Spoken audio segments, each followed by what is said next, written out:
50대, 60대에 알아야 할 전문가의 인생 조언. 80세가 넘으면 누구나 이렇게 됩니다.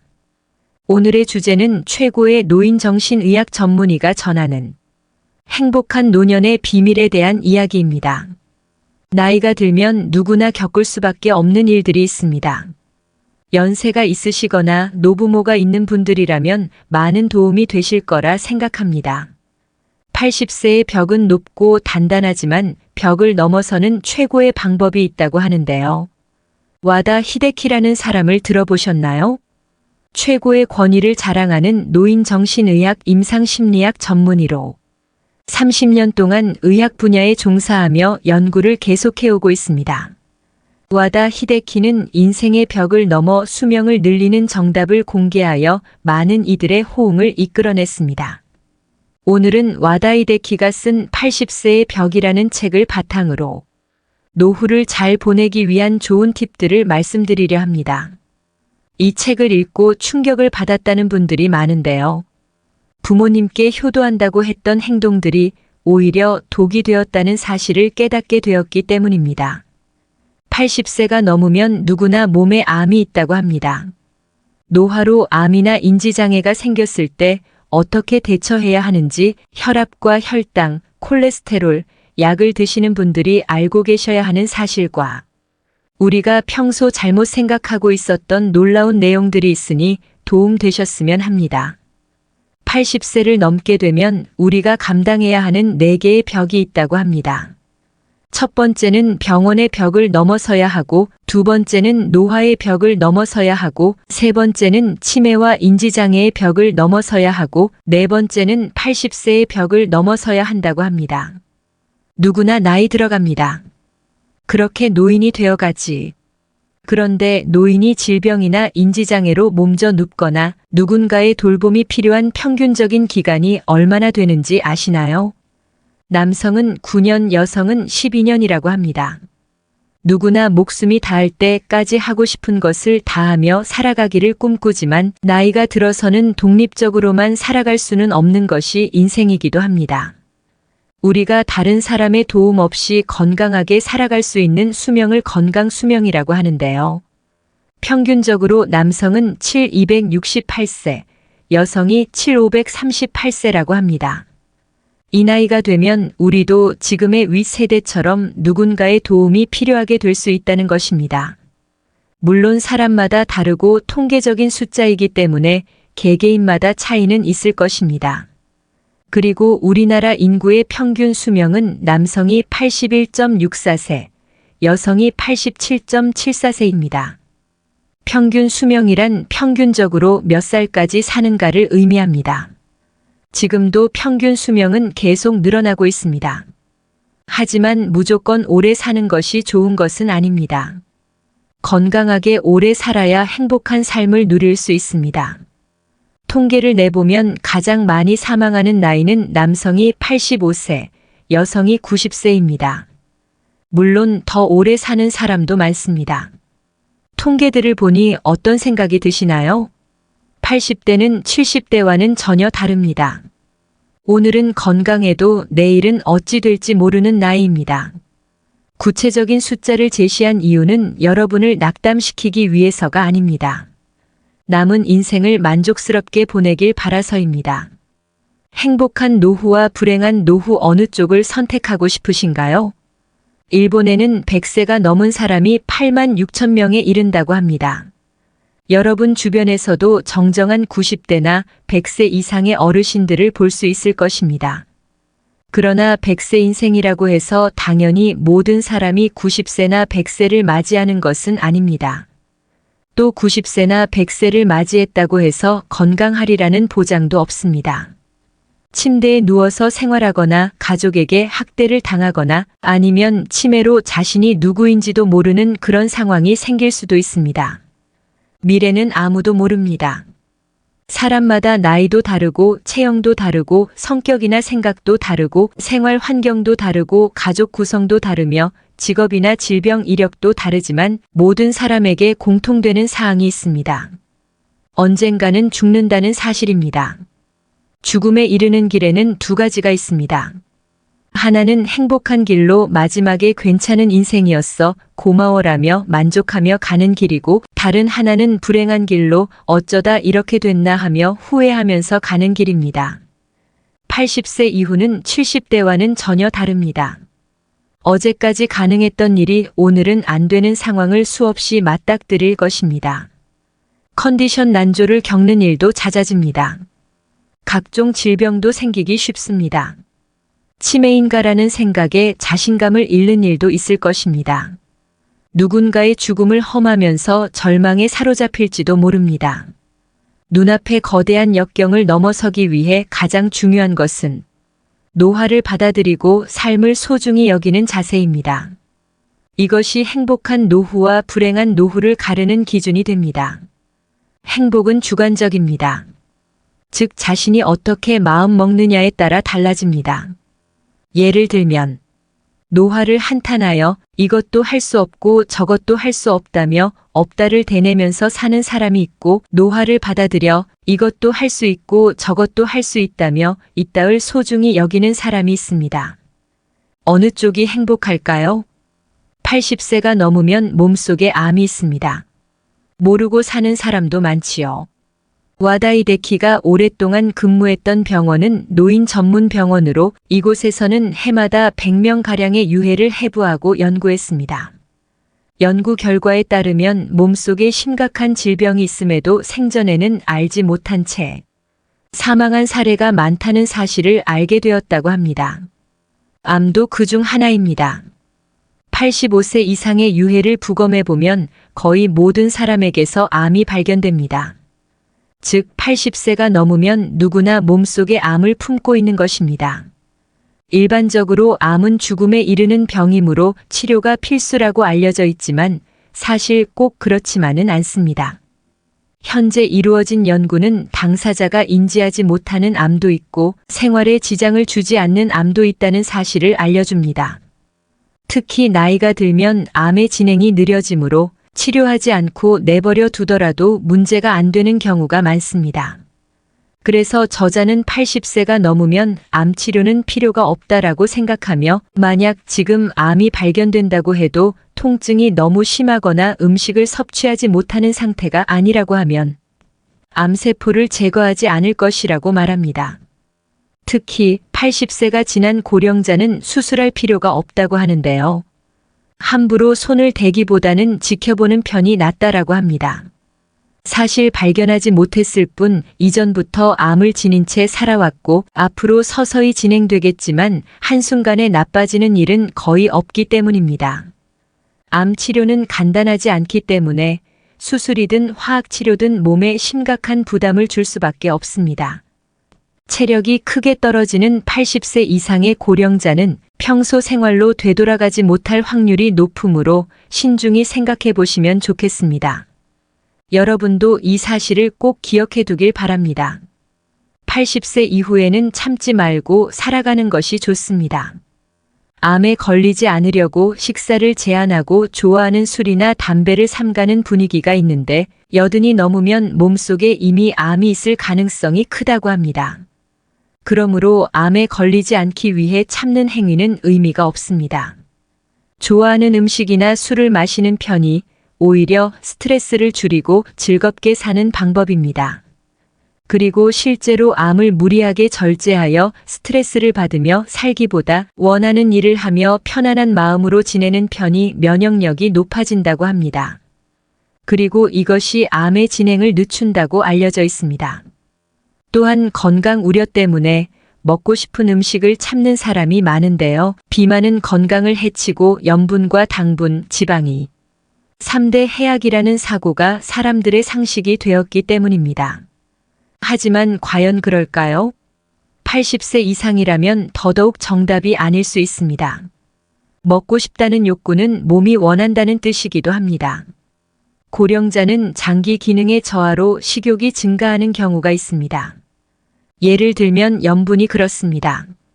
사람은 염분이 없으면 살지 못하는데 나이가 들면 신장의 염분을 과도하게 몸 밖으로 배출하여 혈액 속의 염분이 부족해지는 현상이 나타나기도 합니다.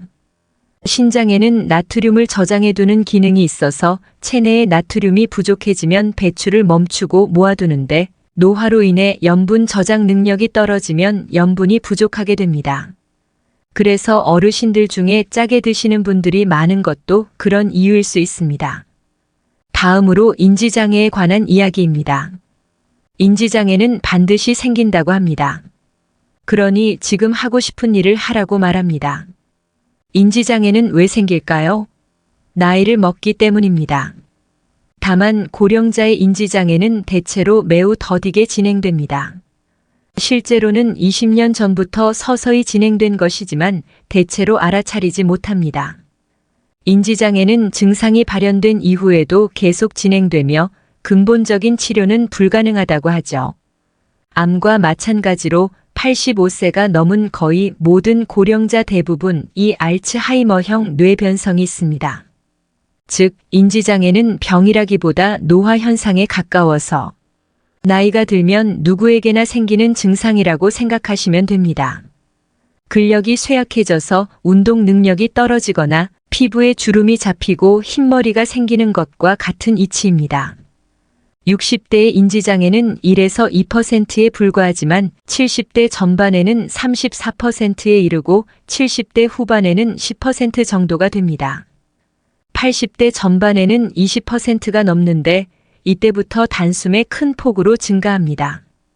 80대 후반에는 40%, 90세는 60%이고 95세에는 80% 정도가 인지장애를 겪습니다. 이 사실이 알려주는 정답은 마음껏 원하는 일을 하며 즐겁게 살아가야 한다는 것입니다. 변화가 없는 따분한 일상은 뇌의 활동을 둔화시킵니다. 또한 스트레스가 많은 생활도 뇌에 손상을 줍니다. 반대로 새로운 일이나 좋아하는 일을 하면 뇌는 자극을 받아 활성화됩니다. 이를 통해 인지장애의 발현을 늦출 수 있습니다.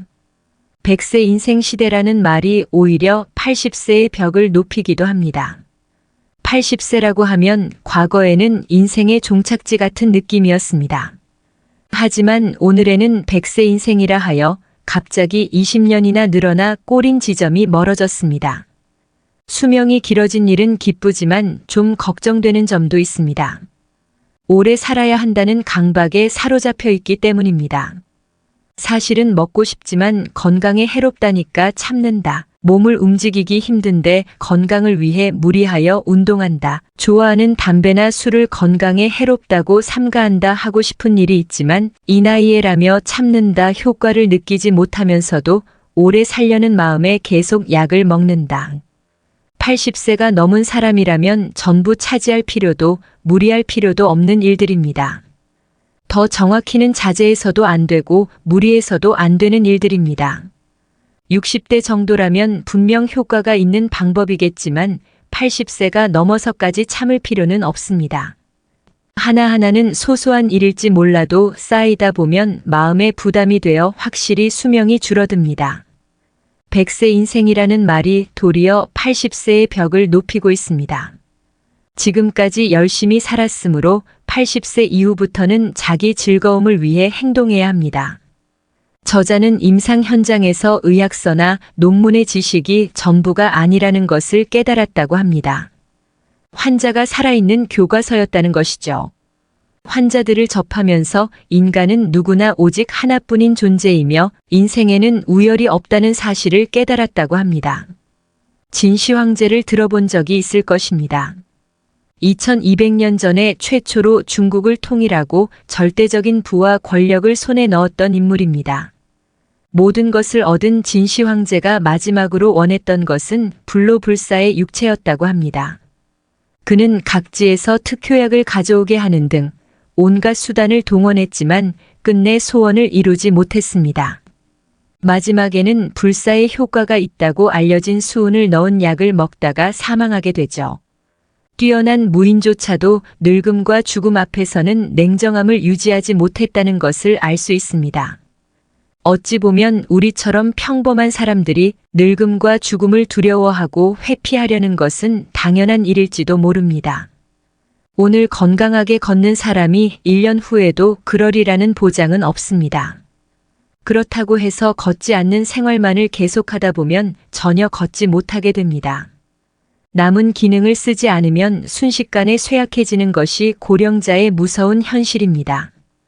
82세에서 83세 무렵에 급격하게 쇠약해지는 사람들이 있는데 이들은 대개 80세를 계기로 일을 그만둔 사람들입니다. 질병이나 부상으로 어쩔 수 없이 그만둔 사람도 있지만 이유 없이 집안에만 머무는 사람들 중에도 움직이지 못하게 된 사람이 많이 있습니다. 아직 할 수 있는 일을 스스로 포기하면 아무것도 할 수 없는 몸이 됩니다. 이 얼마나 안타까운 일인가요? 노쇠한다는 것은 서서히 몸이 약해져서 사망에 이르는 것을 말합니다. 천수를 다한 죽음이라 할 수 있는데요. 노쇠로 인한 사망은 대체로 가정에서 생을 마치게 됩니다. 80세가 넘으면 암이 크고 작고의 차이일 뿐 거의가 가지고 있는 것입니다. 뚜렷한 증상은 없더라도 어딘가 불편함을 느꼈을 것입니다. 이 상태로 병원에 가게 되면 의사는 검사를 하고 약을 처방합니다. 우리는 이것이 당연한 의료 절차라고 생각합니다. 오히려 그렇게 하지 않으면 저 병원은 약도 안 준다고 불만의 소리를 내게 되죠. 하지만 저자는 이것이 정말 옳은 의료일까 묻습니다. 꼭 한번 고민해 보시길 바랍니다. 저희 남편이 그렇습니다. 의사가 더 경과를 지켜보자고 하면 무조건 더 센 약을 처방해 달라고 조릅니다. 효과가 있고 없고를 떠나서 그냥 약이 좋은 건가 하는 생각이 들 정도로 약을 먹는 것만으로도 안정감을 느끼는 것 같습니다. 그럴 때 약을 안 주면 환자들이 보통 불평불만을 쏟아내니까 의사도 또 어쩔 수 없이 처방하고 거기에 맞는 약 처방이나 치료를 하게 되는 악순환이 발생하는 것입니다. 결국 우리는 병원에서 약물이나 수술적 치료를 하는 방법으로 수명을 늘릴지 아니면 자택에서 좋아하는 일을 하면서 여생을 보낼지 선택해야 합니다.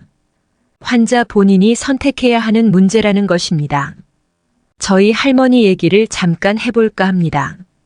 저희 할머니께서 췌장암으로 치료를 받으셨었는데요. 그 옆에서 과정을 지켜보면서 너무 힘들고 고통스러웠던 기억이 있습니다.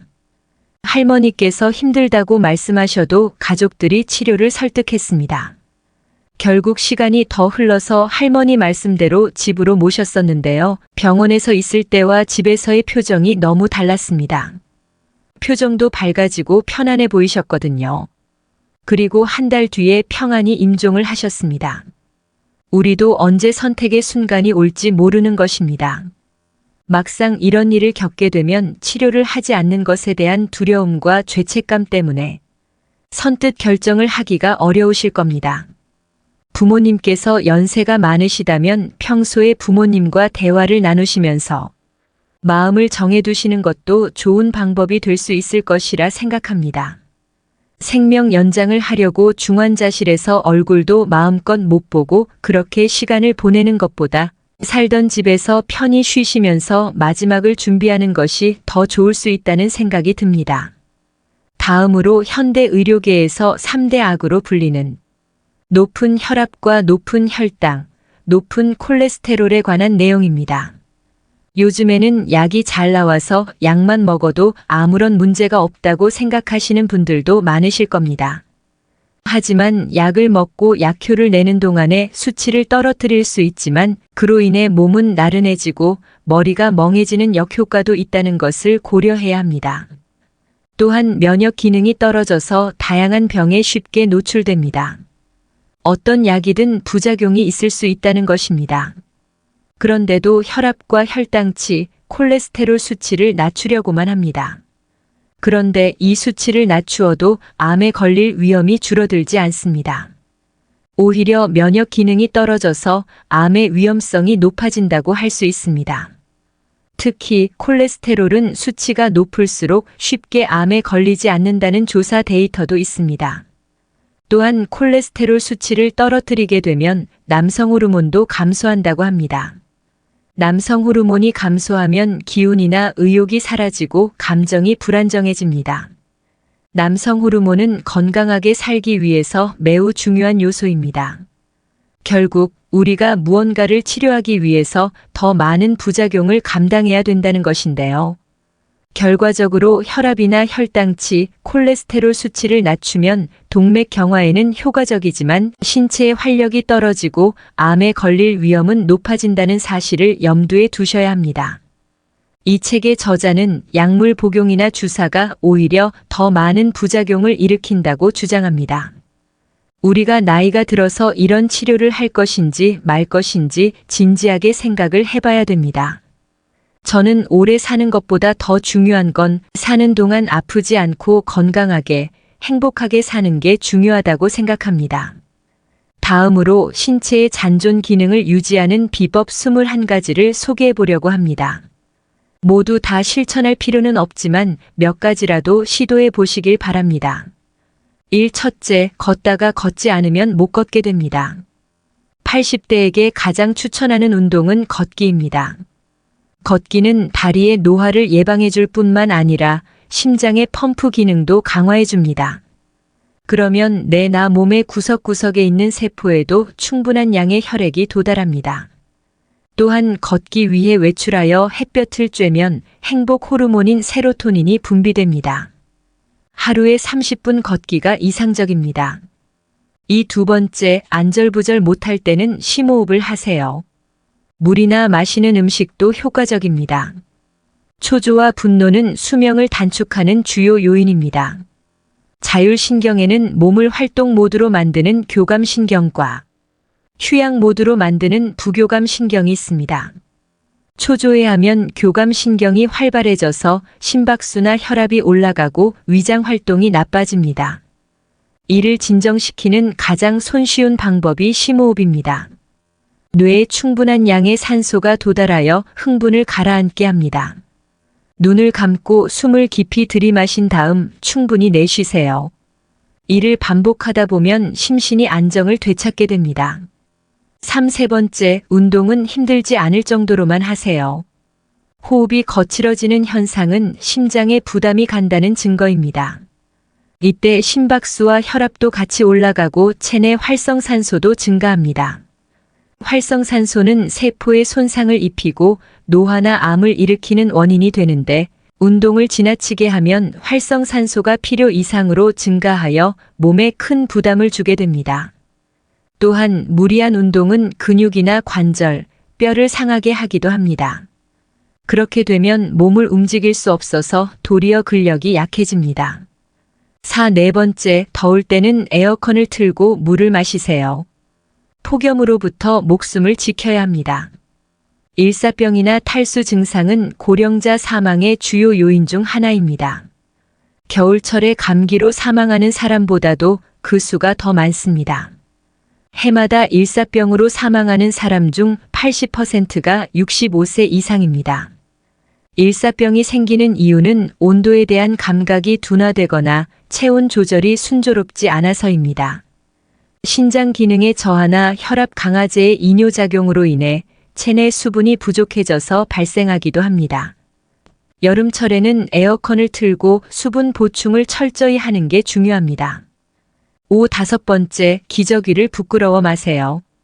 기저귀는 행동 반경을 넓혀주는 우군입니다. 나이가 들수록 배뇨 문제로 고민하는 사람이 많습니다. 하지만 이 문제는 받아들이는 수밖에 없습니다. 대기업 사장과 음악가, 영화 감독 등 기저귀를 차고서도 성공한 사람은 얼마든지 있습니다. 기저귀를 차면 배뇨를 걱정하지 않아도 되기 때문에 자신의 일에 전념할 수 있고 활동 범위도 늘어납니다. 배뇨 기능은 약해졌지만 그 밖에 뛰어난 능력은 아직 많이 남아 있습니다. 한 가지 능력을 상징적으로 받아들여 이제 인생은 끝이다라고 생각하지 말고 이 능력은 약해졌지만 저 능력은 문제 없다라고 생각하며 당당해지도록 하세요. 여섯 번째, 씹으면 씹을수록 몸과 뇌는 깨어납니다. 고령이 되면 위장 활동이 약해져서 소화, 흡수 능력이 떨어집니다. 이를 보충해주는 방법이 10개입니다. 위장의 부담을 줄여줄 뿐만 아니라 소화, 흡수 기능도 향상됩니다. 또한 충분히 씹어서 턱 주위의 근육을 움직이면 뇌에도 자극이 갑니다. 나아가 충치나 치주염, 폐렴에도 효과적입니다. 포만감을 높여서 과식을 방지하고 적당량을 섭취할 수도 있습니다. 7번째, 기억력은 나이 때문이 아니라 쓰지 않아서 떨어집니다. 일반적으로 고령이 되면 기억력이 저하된다고 하는데요. 이를 부정하기는 쉽지 않지만 무조건 나이가 들면 기억력이 떨어진다라고 단정할 수는 없습니다. 왜냐하면 젊은 사람이라 하더라도 기억력이 떨어졌다라고 자기 암시를 하면 기억력이 저하되기 때문입니다. 기억력은 나이가 들어서가 아니다. 기억할 마음이 없어서 떨어지기도 다 기억해야지라는 의욕이 상실되어 기억하지 못하게 되는 것입니다. 이를 예방하기 위해서는 기억력이 떨어졌다고 한탄하지 말아야 합니다. 바로 기억나지 않는다고 포기하지 말고 기억의 실마리를 더듬어서 떠올리려 노력해야 합니다. 몸의 근육은 사용하지 않으면 쇠퇴합니다. 뇌도 마찬가지입니다. 끊임없이 사용해야 퇴화하지 않습니다. 8번째, 드시고 계신 약을 점검하세요. 참고 먹을 필요는 없습니다. 약은 독입니다. 단순한 반어적 표현이 아니라 많은 의사들이 놓치는 진실입니다. 확실히 약은 증상을 개선하지만 약을 먹어야 오래 사는지 알 수 없습니다. 모든 약을 끊으라는 말은 아니지만 적어도 검사 수치가 나쁘다라면 80세가 지난 고령자는 약 복용을 다시 고민해 보도록 하세요. 의사가 말하는 정상 수치에 너무 얽매이지 않아도 됩니다. 만약 약을 먹고 몸이 좋지 않다라고 느낀다면 참고 먹을 필요가 없습니다. 9번째, 혈압과 혈당치는 낮추지 않아도 됩니다. 혈압과 혈당치, 콜레스테롤 수치를 내리는 약은 동맥경화를 예방하거나 심근경색과 뇌졸중 등의 위험을 낮추는데 효과가 있습니다. 그러나 고령자가 이 약을 복용하면 몸이 나른해지거나 머리가 멍해지는 등 활력을 잃는 경우가 생깁니다. 또한 면역 기능이 떨어져서 감염증이나 암의 발병 위험이 높아질 우려도 있습니다. 그래서 저자는 수치를 정상치까지 떨어뜨리지 않는 편이 낫다고 생각합니다. 10번째, 고독은 외로움이 아닙니다. 홀가분한 시간을 누리세요. 나이가 들면 가까운 사람들의 부고를 접하게 됩니다. 우울해지는 사람도 늘어납니다.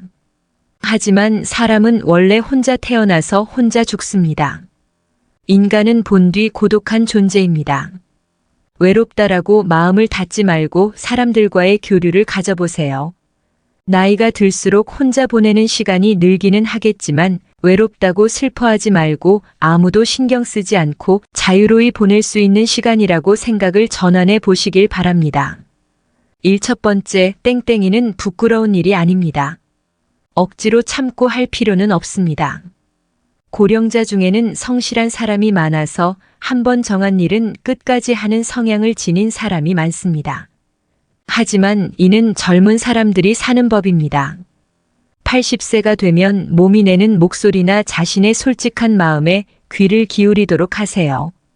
오늘은 하기 싫다라는 마음이 들면 게으름을 부려도 됩니다. 쉬고 싶다라는 생각이 들면 쉬어도 됩니다. 참지 말고 마음이 편한 쪽으로 행동하세요. 12번째, 운전면허는 반납하지 않아도 됩니다. 경찰청에서 발표한 원동기 이상의 면허를 지닌 연령층별 사고 건수에 따르면 사고를 가장 많이 내는 연령은 16세에서 19세로 489건이고 다음은 20에서 24세로 876건입니다. 한편 80에서 84세가 604건, 85세 이상이 645건, 70대가 500건 전후입니다. 고령자만 위험한 존재가 아니라는 뜻입니다. 고령 운전자에게만 인지장애 검사를 의무화하고 면허를 반납하라며 사회적으로 무언의 압력을 가하는 것도 차별입니다.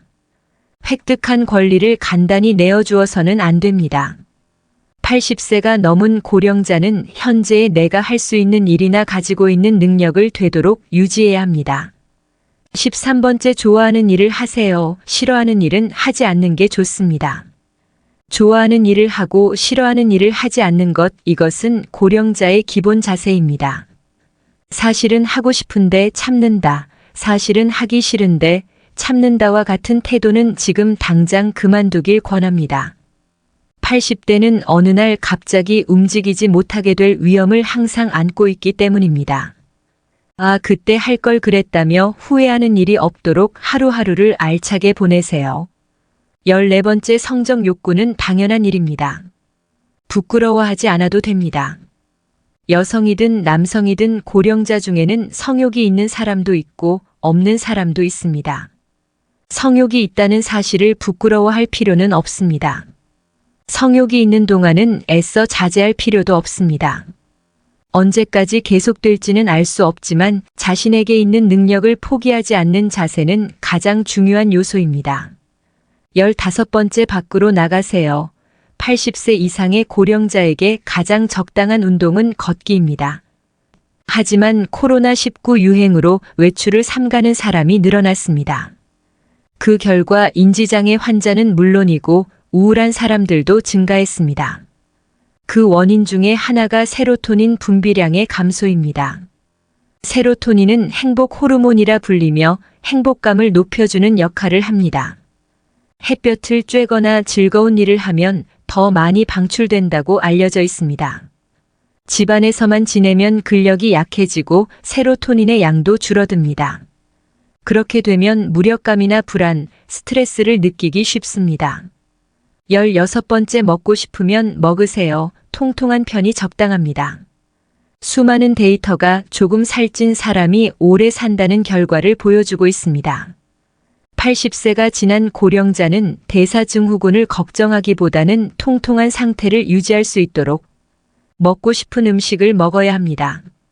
17번째, 조금씩 자주 드세요. 80대가 되면 자유로운 시간이 늘어나지만 근력이나 장기의 기능은 떨어집니다. 이를 해결하는 방법이 조금씩입니다. 조금씩 먹고 조금씩 먹고 조금씩 자는 것입니다. 예를 들면 한꺼번에 배불리 먹지 말고 조금씩 먹으세요. 한 번에 내리 30분을 걷지 말고 아침과 점심, 저녁으로 10분씩 나누어 걷는 것입니다. 시간은 충분하므로 무리하지 말고 조금씩 자주 하는 생활 방식으로 전환해야 몸과 마음이 편안해집니다. 18번째, 인간관계를 점검하세요. 싫은 사람과는 어울리지 마세요. 80대가 되면 자연히 싫은 인간관계로부터 해방될 수 있습니다. 좋아하는 사람이나 마음이 맞는 사람을 정기적으로 만나는 것이 이상적이지만 나이가 들수록 외출을 꺼리게 됩니다. 이러한 경향은 남성 호르몬의 감소와 관련이 깊어서 남성들에게서 특히 두드러집니다. 80이 넘은 고령자에게 사람들과의 만남은 양날의 검과도 같습니다. 심신의 건강과 노화 예방을 위해서는 사람들과의 교류가 중요하지만 무리한 교류는 오히려 적잖은 스트레스가 되기 때문입니다. 직접적인 만남은 아니지만 인터넷에 자신의 의견을 올리거나 정보를 공유하는 방법도 있습니다. 어쨌든 무리한 교제는 그만두고 스트레스가 없는 관계는 지속하세요. 19번째, 텔레비전을 버리고 밖으로 나가세요. 지금의 80대는 온종일 텔레비전을 틀어놓고 별 생각 없이 보는 사람이 많습니다. 하지만 이런 생활을 계속하면 사고력은 저하되고 뇌와 신체의 기능은 퇴화합니다. 텔레비전을 끄고 밖으로 나가보면 어떨까요? 바깥 세상은 신선한 자극으로 가득해서 당신의 마음과 몸, 그리고 뇌를 건강하게 해줄 것입니다. 20번째, 투병보다는 병과 함께 하세요. 재택 돌봄이라는 선택지도 있습니다. 재택 돌봄이란 암처럼 사망 시기를 예견할 수 있는 환자가 남은 시간을 집에 머무는 채로 좋아하는 일도 하고 좋아하는 음식도 먹으면서 마지막을 맞이한다는 뜻입니다. 즉, 투병이 아니라 병과 함께라는 것입니다. 기간은 수개월에서 1년 정도인데 환자가 거의 마지막까지 신변 정리나 대화를 할 수 있으므로 가족의 부담이 비교적 덜합니다. 물론 몸 상태가 급변할 때를 생각하면 병원에 머무는 편이 더 안심이겠지만 남은 시간을 자기답게 보낼 수 있다는 장점이 있습니다. 21번째, 고령자의 마법 주문을 외우세요. 어떻게든 되겠지 하는 것입니다. 80세가 넘으면 신체의 부자유, 컨디션 난조와 지인의 부고 등 갖가지 시련들이 끊임없이 닥쳐옵니다. 그래서 더는 못하겠어, 혹은 이제 틀렸어 하는 부정적인 사고에 빠지기 쉽습니다. 하지만 이와 같은 부정적인 사고는 노화를 촉진하는 요인이 됩니다. 부정적인 사고에 빠지려 할 때 도움이 되는 말이 어떻게든 되겠지입니다. 겨우 이 한마디가 뇌의 도파민의 분비를 촉진시켜 사고력이나 의욕을 높여줍니다. 뇌는 의외로 단순해서 자기 말을 믿으려는 성질이 있기에 어떻게든 해보자라며 힘을 내게 된다고 합니다. 우리가 잘 죽기 위해서 꼭 선택해야 하는 최후의 결정이 있습니다.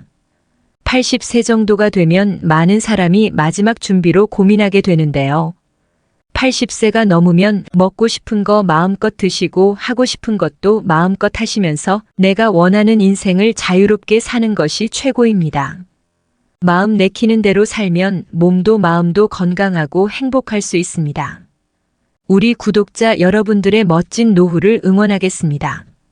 이상으로 인생의 품격이었습니다. 하루하루 당신의 품격이 더 빛나길 바랍니다.